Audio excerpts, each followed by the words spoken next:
نحمده ونصلي على رسوله الكريم أما بعد فأعوذ بالله من الشيطان الرجيم بسم الله الرحمن الرحيم قل إن كنتم تحبون الله فاتبعوني يحببكم الله صدق الله المولى العظيم বাবারা ভাইরা নবীর শানে একটি ঘটনা বলছি, সবাই একটু মনোযোগ দিয়ে শুনুন।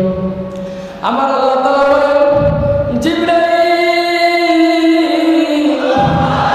ও জিবরাইল আমার বন্ধুর কাছে খবর পৌঁছে দিয়াই, আমার বন্ধুর দেহ উহুদের ময়দানে রক্ত দিয়ে জমিন লাল লাল করে ফেলেছে রে।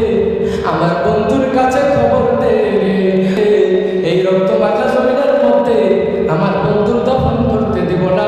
আমার বন্ধুর কাছে খবর দে, আমার বন্ধুর দেহ আরশের ডান পাশে দফন করব। খবর নিয়ে দেখতেছেন হুজুর, ও হুজুর গো, আল্লাহর সালাম গ্রহণ করুন, আমি জিবরাইলের সালাম গ্রহণ করুন।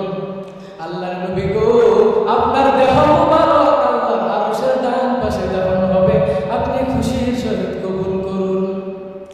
আমার নবী কোনো কথা কয় না, দুইটা চোখের পানি ঝরঝর করে ঝরতেছে। জিবরাইল বলেন, ইয়া রাসূলুল্লাহ, এত সুন্দর প্রস্তাব নিয়ে আসলাম, কোনো কথা কন না, খালি কাঁদেন কেন, জানতে চাই। আমার নবী বলেন, জিবরাইল রে, তোমার জন্য খুশির খবর হতে পারে, আমি খুশি